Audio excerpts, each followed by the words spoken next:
നമസ്കാരം. ചൂടുകാലത്ത് വിശപ്പിനും ദാഹത്തിനും കുടിക്കാൻ പറ്റിയ തണ്ണിമത്തൻ മിൽക്ക് ഷേക്കിൻ്റെ വീഡിയോ ആണിന്ന്. ഇതിനു വേണ്ടി 2 കപ്പ് തണ്ണിമത്തൻ കഷ്ണങ്ങൾ ഒരു മിക്സിയുടെ ജാറിലേക്ക് ചേർക്കാം. മധുരത്തിന് വേണ്ടി പഞ്ചസാര ആവശ്യത്തിന് ചേർക്കാം. 1 കപ്പ് തിളപ്പിച്ച് തണുപ്പിച്ച പാൽ ചേർത്ത് കൊടുക്കാം. ഇത് നന്നായി അടിച്ചെടുക്കണം. ഇതൊരു പാത്രത്തിലേക്ക് മാറ്റിയിട്ടുണ്ട്. ഒരു പാത്രത്തിൽ 3.5 കപ്പ് വെള്ളം തിളപ്പിക്കാൻ വെച്ചിട്ടുണ്ട്. ഇതിലേക്ക് 1/4 കപ്പ് ചവ്വരി അഥവാ സാബുനരി ചേർത്ത് കൊടുക്കാം. ഇത് നന്നായി വേവിച്ചെടുക്കണം. ചവ്വരി നന്നായി വെന്തിട്ടുണ്ട്. ഇതിലെ വെള്ളം ഒഴിവാക്കി ഇതിലേക്ക് കുറച്ച് തണുത്ത വെള്ളം ഒഴിച്ചു കൊടുക്കാം. ഇത് തണ്ണിമത്തൻ മിൽക്ക് ഷേക്കിലേക്ക് ചേർത്ത് കൊടുക്കാം. 2 ടീസ്പൂൺ ചിയ സീഡ്സ് കുതിർത്ത് വെച്ചിട്ടുണ്ടായിരുന്നു.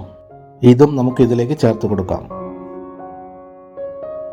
എല്ലാം കൂടി മിക്സ് ചെയ്ത് കൊടുക്കാം. വേനൽ ചൂടിന് ശരീരം കൂളാക്കാൻ പറ്റിയ മിൽക്ക് ഷേക്കാണിത്.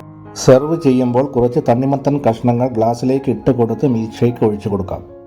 നിങ്ങൾ തീർച്ചയായും ട്രൈ ചെയ്ത് നോക്കണം.